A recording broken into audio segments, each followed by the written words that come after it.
मन मंदिरा गजर भक्तीचा। एक मित्राला भेटला, म्हणला सोमवारी औरंगाबादला कोर्टात. म्हणलं का? एका मुलीचं माझं रजिस्टर मॅरेज होणार आहे, आम्ही आईवडिलाच्या विरोधात जाऊन लग्न करणार, आम्ही एकामेकाशिवाय जगू शकत नाहीत. तो म्हणला सोमवारी नाही वेळ, मंगळवारी येतो म्हणला घरी. हे गेलं मंगळवारी घरी. काल किती वाजता झाला कार्यक्रम? म्हणले कोणता? ते लग्नाचा. नाही जमलं म्हणलं, ते कालच बिघडलं म्हणलं. आणि कसं काय बिघडलं? लई प्रेम होतं त्या मुलीचं माझ्यावर, माझं तिच्यावर प्रेम होतं. पण तिनं कोर्टात गेलं, मला विचारलं बँकेत तुमच्यापाशी किती पैसे आहेत? तिला सांगितलं मी रुपयासुद्धा नाही बा. तसं म्हणलं की तिथूनच आली राव म्हणलं माघारी. तो मित्र म्हणला कुठं गेलं प्रेम? माझं असंच झालं. एका मुलीचं माझं रजिस्टर मॅरेज करायचं ठरवलं, तिनं मला कोर्टात गेलो हेच विचारलं, बँकेत तुमच्यापाशी किती पैसे आहेत? मी तिला सांगितलं रुपयासुद्धा नाही, पण आमचे चुलतेच नाही, ह्यांच्या नावानं 25 लाख रुपये आहेत आणि ते आपल्यालाच होणार आहेत. तो म्हणलं मी तसं म्हणलं का तिनं चुलते संगत लग्न लावलं. मी आलो म्हणला माघारी तिथूनच. आता मला सांगा, प्रेम तुमच्यावर काही नाही हो, सगळा मतलबात ज्याची काळजी. अहो ते सकाळी शहराला पोहायला जातात, त्याला इंग्रजीमध्ये काय म्हणते? स्विमिंग. हां ऐका दादा पाटील, एका माणसानं बायकून पोरगं संग नेलं आणि 100 फूट लांब ठुलं आणि 10 पावलं पुढं जाऊन काळजी करायचं आणि मागं बघायचं आणि बायकोला म्हणायचं हे पुढे येऊ नका बरं का. बायको म्हणते कळते आम्हाला, जातो मी तुमचं. हे 10 पावलं पुढं जाऊन काळजीनं पुन्हा मागं बघायचं, पुढे येऊ नका. बायको म्हणते कळतंय किंवा गेलं उडी टाकलेलं लागलं ना पोहायला, तेवढे ते पोरगं म्हणतं आई मी जाऊ का? जाऊ. आई म्हणते नको बाबा, अहो पाणी लय खोल आहे. आणि तो म्हणला पप्पा कसे पोहतात? म्हणले त्यांचा विमा काढायला आहे. आता हे विम्यावर टपलेले गिराईक काय काळजी करतात? तिला वाटतं माहिती मरू दे मेलं तर विचारला. खरं सांगा, हे मग आता विम्यावर प्रेम आहे का पप्पावर? अहो काही नाही हो. तुम्हाला सांगू, हे आपल्या शेतकऱ्यापेक्षा नोकरदार लोकांना लवकर कळतं बघा. 1 ते 10 तारखेबद्दल त्याची बायको इतकं पुढं करते, हे करू का ते करू का, कारण पगार घेऊन आलेला असतं. 10 तारखेबद्दल उधाऱ्या देऊन मोकळं झालेलं असतं. 11 तारखेला ह्यानं सांगितलं चहा कर की ग, जरा दमधारा की मूडशी व्हायली का तुम्हाला? 2च हात आहे जरा, म्हणजे कारण हे उधाऱ्या देऊन मोकळं झालेलं असतं. 11 आणि 20चं अंतर, आणि 20च्या पुढं 20 तारखेच्या पुढं चहा केला कशाचा करू? बसल्या ऑर्डर सोरायला काय होतं? चहा आहे का? साखर आहे घरात? पत्ती आहे? कुणाच्या घरी जाऊ? 17 जागेवर गेलो लोक बोलतात. 20 आणि 30च्या मधलं अंतर एका माणसाने बघितलं आणि 1 तारखेला पगार घेऊन गेला घरी, खुर्चीवर बसला. बायको तुकून पळतच आली पाण्याचा तांब्या घेऊन. घ्या. कधी आलात? म्हणला आत्ताच. चहा करू का? म्हणला नको. कॉफी करू का? नको ग. पोहे करू का? म्हणला नको ना. म्हणले मग काय करू? म्हणला इथून काळं कर, दुसरं काय करू नको. म्हणला तू आलेस म्हणजे माझ्यासाठी नाही, पगारासाठी आलेस विचार. बायका पोरं हे सगळे हिताला आडे, हितासाठी काय करायचं?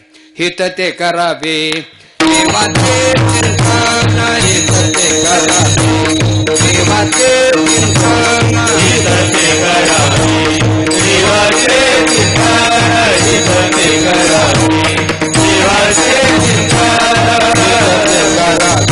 देवाचे चिंतन, हित ते करावे देवाचे चिंतन, हित ते करावे देवाचे चिंतन, हित ते करावे देवाचे चिंतन.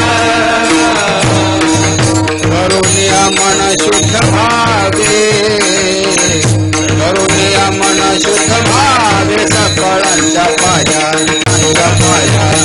माझे दंडवत. करुणिया मन एक, करुणिया मन एक, सकळांच्या पाया माझे दंडवत, सकळांच्या पाया माझे दंडवत. करुणिया मन शुद्ध भावे किंवा एक कविता असे 2 पाठ येतं. महाराज म्हणते देवाचं हित व्हायचं ना, मग भगवंताचं चिंतन करा. आणि ते चिंतन याच जन्मात करतात. हा नरदे पुन्हा मिळणार नाही. आता मिळालाय तो अचानक आलेला योग आहे.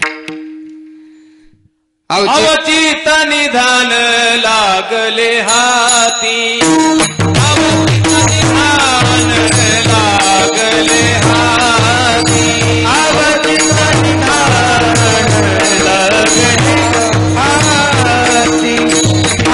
निधान लागले हाती, अवचित निधान लागले हाती, अवचित निधान लागले हाती, अवचित निधान लागले हाती, अवचित निधान लागले हाती. गावी विपत्ती गर्भवात, गावी विपत्ती गर्भवात, आपुल्या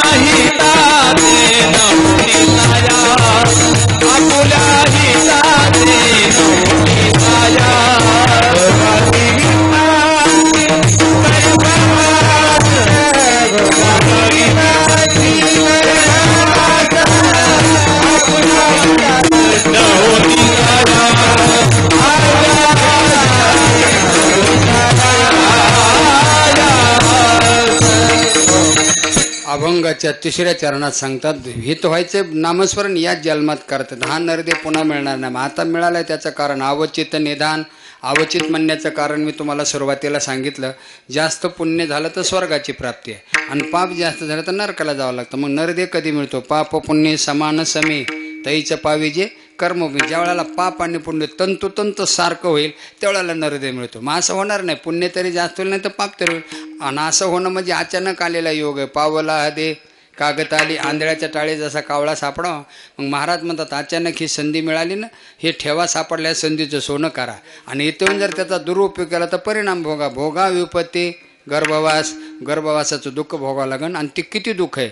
आज आम्ही किती विनोद आणि प्रमाण देऊन पटवून दिलं तरी पटत नाही. हे त्याच वेळाला कळतं. मातेचा उदर कोरे पचोने विष्टेच्या दाथरे उखडोने नवमासवरी जन्म जन्मने मरते विष्टा लेप चौकडे नाकी तोंडी क्रमी किडे गर्भवासाचे दुःख गाडे कोणापुढे काय सांगू गर्वेची. हा जीव सारखे देवाची शरणांगती करतो. एका वेळा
जीव आईच्या उदरामध्ये असताना सारखी देवाची शरणांगती करतो. एक वेळ करी या दुःखा वेगळे.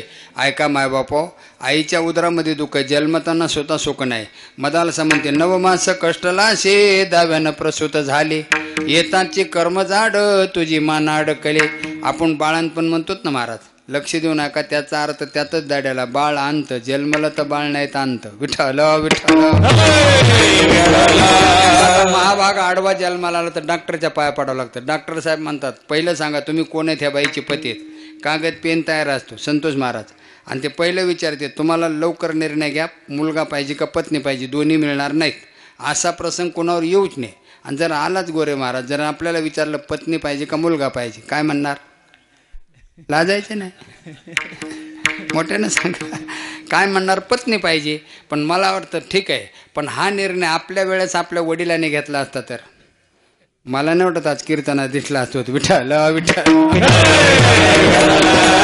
बरं जाऊ द्या, जन्माल्यावर बी सुख नाही हो. एखाद्या माता भगिनीला मुलगा झाला का गल्लीतल्या सगळ्या म्हाताऱ्या गोळा होत्यात आणि त्याला आंघोळ घालायसाठी पाणी तापलं का नाही बघण्यासाठी 80 वर्षाची निबर हाताची म्हातारी असते, जिने इष्टो हातात धरला तरी पोळत नाही.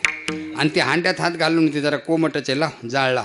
आता म्हातारीला गरम लागणारं पाणी काय त्या लेकराला गुदगुल्या करीत असेल होय. अहो काय हाल, इकडचा हात इकडं वाढायचा, इकडचा पाय पिळायचा आणि झोळीत नेऊन टाकायचं. म्हातारी म्हणते बघ कसं गप पडलंय, त्याला माहिती बॉम्बला होतं पुन्हा वडाताण होईल. याच्यापेक्षा गजबटलेलं काय वाईट आहे का? बरं हे काय एका जन्मापुरतं का? किती वेळा जन्म यावे, किती व्हावे फजित, एक किंवा कोटी कोटी. अहो रेल्वेला एसटीला थांबण्याकरता स्टेशन आहे, पण माणसाला विश्रांती नाही. क्षण एक तो नाही विसावा, 184 घेतल्या धावा, भोंड ते पाठी लागायला हवा, लागवा गे नावा माझ्या मीपणा, किती या काळाचा सोसावा. हे सारखं यायचं जायचं चाव, यावे जावे पुढे ऐशेची कारण, भोगावे पतन नरकवास. याच्यातून मुक्त व्हायचं असेल त्याचा विचार याच जन्मात करा. तुका म्हणे धारी आठव याचे, तुका म्हणे धारी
तुकारामांच्या चरणात जगद्गुरु तुकाराम महाराज सांगतात, तुका म्हणे धरी आठवया देही नाही तरी काही बरे नोहे. महाराज या जन्मात त्याचा विचार करा, कारण ही संधी पुन्हा नाही. आणि तुम्हाला सांगू, आम्ही हात जोडून पाया पडून सांगतो, आज जर तुम्ही ऐकले नाही तर वेळ निघून गेल्यावर पश्चाताप केल्याची पाळी आल्याशिवाय राहणार नाही. नाहीतरी स्वभावाचं लोकांचा आधी चुकी मग घडी आठवण, तुका म्हणणे जन परिचय. आधी चुकते तर पुन्हा पश्चाताप, काय उपयोग आहे. एक माणूस गावात महिनाभर फिरत होता. आमचे अशोक भाऊ म्हणले, महिना झालं गावात आहे, कामाला गेलं नाही. कमी केलं म्हणलं, आपल्याला नोकरून काढून टाकलं मालकाने, कारण काहीच नाही. ते तुझे मालक पागल आहेत का, कारण नसताना कमी करा. काय नाही म्हणले भाऊ, माझ्याकडून सामान्य गुन्हा घडला. काय घडलं, माशी मारली म्हणला मी. माशी मारल्यामुळं कमी केलं. म्हणले हो, माशी कुठं होती म्हणला, मालकाच्या गालावर होती म्हणला. आता थोबाडेत दिली म्हण ना, माशी मारली. आता काय माणसं आहेत. अरे आधी चुकायचं पुन्हा पश्चाताप. आज तुम्हाला सांगू, आम्ही बोमलो विनोदाचे पुस्तकं, 200 गोष्टीचं पुस्तकं 32 वर्षापासून बघा, ऐका. आज वाजत असे बोंब कोणी नाही कती. आणि वेळ निघून गेल्यानंतर फायदा नाही ना. जाऊ द्या. एका माणसानं घरात अशी शिस्त लावली होती, जेवताना बोलायचं नाही, मौन धरणे चांगला नियम आहे. एक दिवस सण होता, पुरणपोळी भजे पापड आमटी सगळी फॅमिली जेवायला बसली. जेवण रंगात आलं, तेवढ्या त्याचं बारकं पोरगं म्हणता, पप्पा पप्पा. त्याला राग आला, काय मूर्ख पोरगा आहे, जेवताना बोलायचं नाही, माहिती असताना सुद्धा बोंबल्याला. काय झालं, त्यानं डोळे मोठे करून पोराकडे बघितले, राग त्यानं थोडं खाली बघितलं, जराशीक जर म्हणतो पप्पा. जेवण होईपर्यंत सहन केलं. जेवण संपल्यावर हात वगैरे धुतला, पोराला हाताला धरून हॉलमध्ये आणलं वडीत. म्हणले, मूर्खा माहिती नाही तुला जेवताना बोलायचं नाही. काय झालं बोंबल्याला, सांग काय ते. भरपूर वेळ आहे मला ऐकायला. ते म्हणला, पप्पा आता वेळ असून फायदा नाही ना. म्हणले का, म्हणला मगाशी तुम्ही आमटीबरोबर झुरळे पेले म्हणलं, म्हणून बोंबलत होतो म्हणलं. आता तुला वेळ असून काय उपयोग, बोंबलत होतो तेव्हा ऐकले नाही. आणि एक लक्षात ठेवा, गोष्टी हसण्यावरी न नका. एक ना एक दिवस असा येणार, आपल्याला अध्यात्मशास्त्राला मानावं लागेल, इकडे यावंच लागेल. कारण मला हे म्हणायचं, इकडे यायचंच आहे, पण लई बेजारून येण्यापेक्षा आतापासून सावध व्हा. एका माणसानं पूर्वीच्या काळामध्ये एसट्या कुठेतरी चालू होते, जी पण मोटरसायकल काही साधनं नव्हते. बाका श्रीमंतानं काय केलं, साधनं तर काही नव्हते, अशी पाळण्यासारखी पालखी केली होती. पालखी, तो पालखीत बसायचा आणि त्याने एक पहिलवान नौकर ठेवला होता, कशाला, याला डोक्यावर घेऊन फिरायला. ठीक आहे, आता औरंगाबादला जायचे, पैठणला जायचे, जालन्याला जायचे. मालक म्हणले मला जायचे बीडला. डोक्यावर घेऊन जायचं म्हणजे 2-3 दिवस आपले जाणे आहेत तरी जाते. सकाळच्या एसटीने जातो मी 5च्या, तू थांब घरीच. मग पालखी वाहणार नौकर थांबलं घरी, मालक गेले निघून. 9-10 वाजता काय झालं, घर मालकाची म्हैस सुटली गोट्यातली, दावत ओढून चालली पळून. ती मालकीन त्या नौकराला म्हणते, मामा ती म्हैस बांधावर. म्हणला म्हशी बांधा नाही राहिलो, माझी बोली फक्त पालखी वाहणे. ती म्हणजे तुमच्या पाया पडते हो. 10 वेळेस पाया पडली बाई, ती नाही ऐकलं, म्हैस गेली निघून. आता बाई माणूस कुठे फिरण शिवारात. 5 वाजता मालक आला बीडवरून. ती म्हणली, नौकर कुठला ठेवला का, तुम्ही बीडला निघून गेले, 10 वाजता मशीने दावत तोडलं, याच्या समोरून पळून गेले. 10 बाऱ्या पाया पडले पण त्यांना बांधली नाही. म्हणला का बांधली नाही, आपली बोलली नाही म्हणला, फक्त पालखी वाहणे. मालकानं पदशीर जेवण केलं आणि पालखीत बसला. ह्याला म्हणला घे डोक्यावर, चल मला कुठं जायचं, म्हणला म्हैस बघायला. म्हणलं मेलो गाड्या. आता मला ह्याला डोक्यावर घेऊन सगळ्या शिवारात फिरलं आणि ती मासाड बांधली. आता मला सांगा, त्याला हसू नका, तुमचं असं होणं म्हणून सांगायलो विठाळ. म्हैस सुटल्या बांधा ना. तसं महाराज याच जन्मात त्याचा विचार करा. तुका म्हणे धरी आठवया देही नाही तरी काही बरे नोहे. ऐका मायबापा हो, तुम्हाला सांगतो, आपला एक दिवस ठरलेला जाणून असं वागा, कारण आपल्याला एक दिवस मरायचं आहे. मग त्याच्यासाठी अगोदर परमार्थ करा. काही थोडा बहुत लाग पाठ, काही थोडा बहुत लाग पाठ, काही थोडा बहुत लाग पाठ, काही थोडा बहुत लाग पाठ.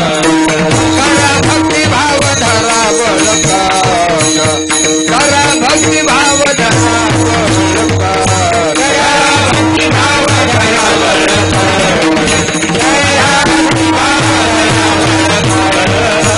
तन मन ध्यान लावून तन मन ध्यान लावून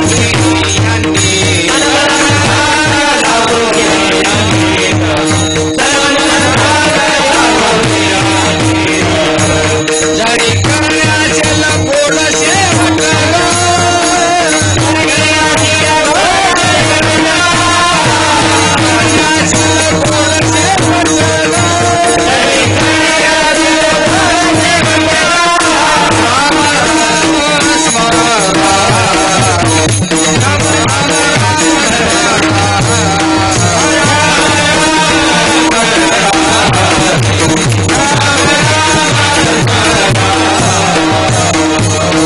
सज्जन हो मायबापा, लक्ष देऊ नका. जरी करण्याचे गोड शेवट का, मग काय करा, राम राम स्मरा, आधी काही लोक म्हणले इंगळे महाराज आधी भजन करायचे काय करायचे लान्य महाराज आमचे दादा पाटील महाराज हे महाराज लोक कीर्तनच सांगतात अंतकाळी ज्याच्या नामाले मुखान होते. मग आतापासून भजन करायची काय करायचे खरे ते सुद्धा, पण मरताना देवाचं नाव तोंडाला येण्यासाठी जन्मभर परमार्थ केले सवय तर पाहिजे ना.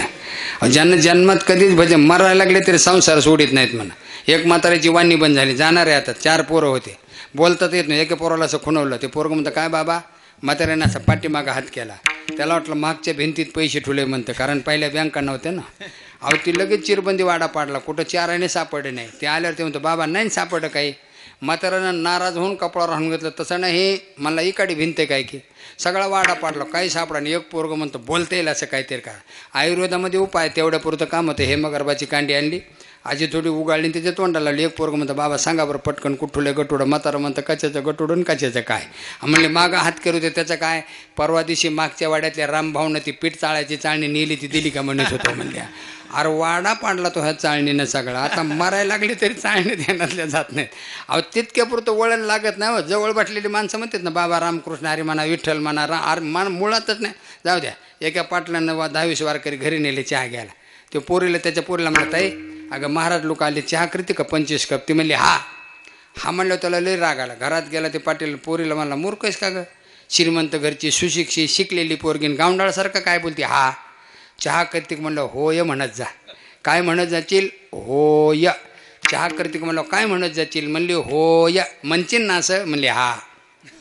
अरे आता मुळातच वळण नाही तेवढ्या पुरतं कुठं लागत असतं का विठ्ठल.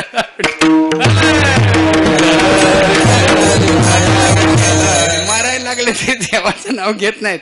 आणि मला शेवट गोड कसा झाला ह्याच्यावर अवलंबून आहे. राम राम 2 अक्षरे राम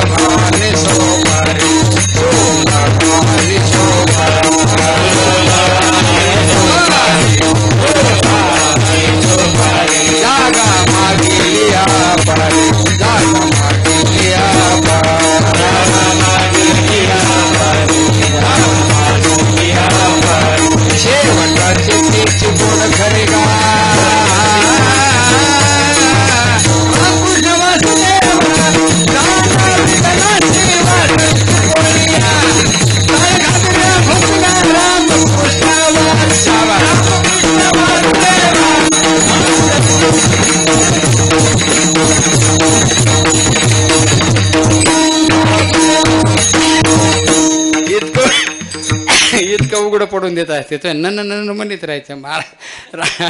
शेवट तिचे गोड तेच खरे गा म्हणून त्याचा विचार या जन्मात करा. तुका म्हणे धरी आठवया देही नाही तरी काही बरे नोहे आपुल्या हिताचे न होते सायास गृहदारास धनवित्त विठोबा रखुमा. असताना मी कशा करा सांगा जी वस्तू ज्या कामासाठी मिळाली त्याच्यासाठी वापर झाला नाही तर वस्तू मिळून उपयोग नाही यासाठी पुराणातला दृष्टांत देऊ लागला. आणि त्यानं कवच कुंडल दान मागितले. महाराज ज्या कवच कुंडलावर स्वतःचं जीवन आहे ह्याचा काहीच विचार न करता कर्णानं दान देऊन टाकले. म्हणून म्हणतात कर्णासारखा औदार्यवान नाही, भीमासारखा बलवान नाही, मदनासारखा रूपवान नाही, भगीरथासारखा कर्तृत्वान नाही, तुकाराम महाराजसारखा वैराग्यवान नाही. महाराज त्यानं दान देऊन टाकलं. आणि मग इंद्र प्रसन्न झाला. त्याला वाटलं आता कौरव संपले.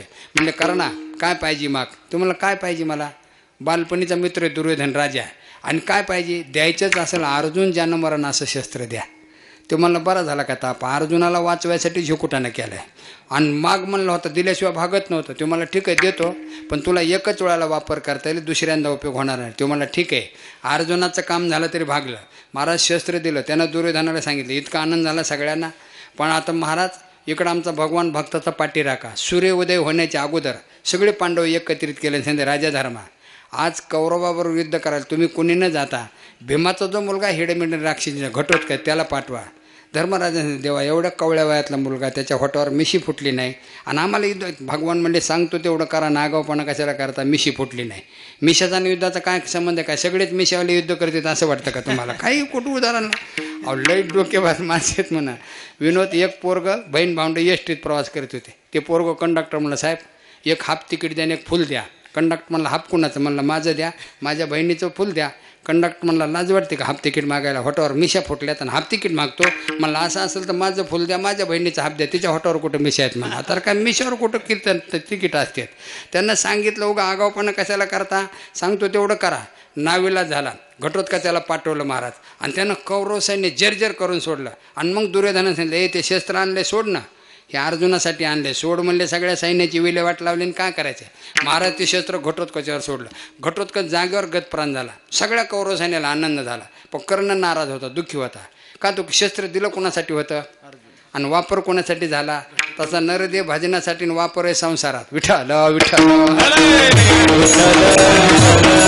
झाला फाटाबाटिकेचा. म्हणून सगळ्यांना विनंती आहे, आपला एक दिवस ठरलेला असं जाणून वागा. मग पवित्र असा नरदेव मिळाला. पवित्र तुळशीच्या माळी गळ्यात घाला. पवित्र अंतकरणाने परमार्थ करा. आणि तिना धर्म विचारानं वागू नका. मद्यपान करू नका. मांसाहारी बनू नका. भावी पिढी बिघडू नका. संसार उद्ध्वस्त करून विनंती करतो. थांबतो. माऊलीचं भजन होईल, भैरे होईल. पुढील कार्यक्रमाची काही सूचना दिल्या जाईल. आणि दुसरी गोष्ट मी तुम्हाला बोलत बोलत सांगून गेलो. तुम्हाला माहिती आहे तुमच्या सर्वांच्या आशीर्वादाने पूर्ण महाराष्ट्र, गुजरात, कर्नाटक, मध्य प्रदेश, आंध्र जिकडे फिरतो माराठी भाषा कळते. आता कॅसेटला काही महत्त्व राहिलं नाही. 30-35 कॅसेट होत्या. टेपच्या CD झाल्या, DVD झाल्या, मेमरी झाल्या. आता यूट्यूबवर नाव टाकून लोक सगळी कीर्तनं त्याच्यावर ऐकतात. त्याच्यामुळे कॅसेटचं महत्त्व संपलं. फक्त विनोदाचं पुस्तक आहे.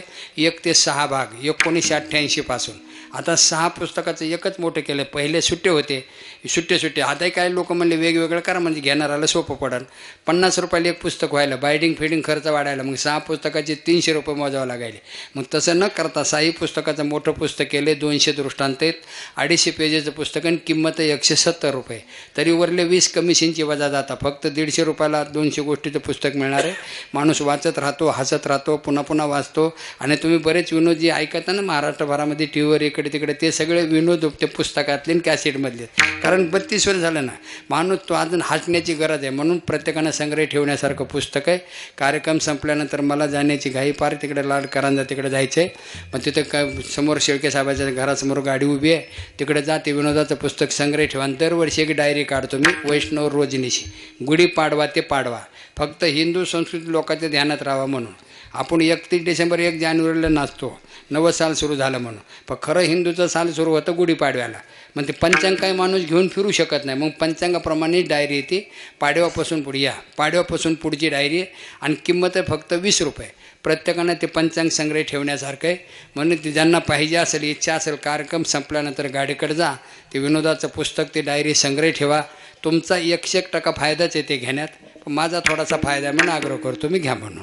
काय फायदा आहे सगळ्याला माहिती आहे. अशोक वंशचे दादा पाटील मुळे महाराज यांना सगळ्याला माहिती आहे.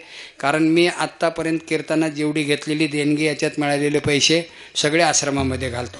2 एकरमध्ये आश्रम हे सगळ्याला माहिती. पुस्तकाच्या पाठीमागं चित्र दिलेलं आहे. समाजाचा पैसा समाजासाठीच खर्च करायचा, ही त्या ईश्वराची कृपा आहे. म्हणून मी पोटतिडकीने सांगत असतो, कोणताही महाराज 2 तास काय सांगतो ऐकत जाऊ नका. 22 तास काय करतो बघा. त्याचं ध्येय काय, हेतू काय. आल्याशिवाय जातच नाही. मुळे पाटील, मुळे दादा पाटील, दारा महाराज आले होते. हे भाऊ आलेले आहेत. मी पाटलाला सांगितलं, शेळके पाटलाला घेऊन या तिथं साहेबाला. कशाला बोली तर म्हणले महाराज माझी काय ओळख नाही होय. आता आहे ना ओळख, नाही कोण म्हणतं आहे. उघड डॉक्टरची ना आपली ओळख म्हणून रस्त्याला भेट द्यायला तिथं टोचून घेता का काय. अहो दवाखान्यात तर गेलं पाहिजे ना. का आमचा बोलण्याचा उद्देश आहे तुम्ही या बा. हे पैसे सगळे मंदिर आहेत तिथं. गणपती मंदिर, रामलक्ष्मी, तिथं राधाकृष्ण, विठ्ठल रुक्माई, तुकाराम महाराज, ज्ञानेश्वर महाराज, गरुड, हनुमान, भगवान. आणि एकमेव आश्रम असा आहे जिथं छत्रपती शिवाजी महाराजाचं मंदिर आहे माझ्या आश्रमात. मी सकाळ संध्याकाळ पूजा करतो शिवाजी महाराजांची. गुरु शिष्य मंदिर आहे. जोग महाराज, दांडेकर मामा, बंकड स्वामी, भगवान बाबा, भीमसिंह महाराज. भीमसिंह महाराज माझे गुरु, मी त्यांच्या शिष्य आहे.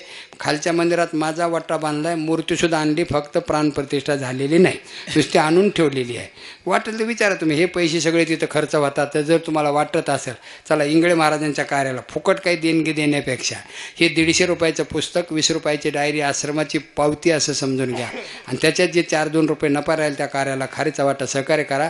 कार्य बघायला अशी विनंती करतो. याच ठिकाणी थांबतो. हुकचूक झाली असेल, कमी जास्त वेळ झाला असेल, बोलता बोलता कदा शब्द ओळखला गेला असेल तर माफी असू द्या. ना तरी बालक बोबडाबोल का वाकुडा विचुका पावली, ते चोज करोनी मावली, वाकुडे तुकडे बाळकाचे बोल, करी ती नवल मायबाप नुन ते पुरते, अधिक ते सर ते करून घ्या करविली तैशी केली कटकट वा कडे कणिटे देव जाणे पायाच्या प्रसादे काही बोलवलं विनोदे माझ्या क्षमा करणे संती नव्या अंगबुद्धी नव्या उपदेश तुमचे बडवे तुमच्या कृपेचे पोषणे जन्मजन्म तुकामणी झालेली सेवा श्रीगुरूंच्या श्रोतक त्यांच्या पांडुरंगाच्या माऊलीच्या जगद्गुरू तुकाराम महाराज वैकुंठवासी सौभाग्यवती द्वारकाबाई भाऊसाहेबराव शेळगे यांच्या चरणी अर्पण करून याच ठिकाणी थांबतो. ज्ञानेश्वर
मन मंदिरा गजर भक्तीचा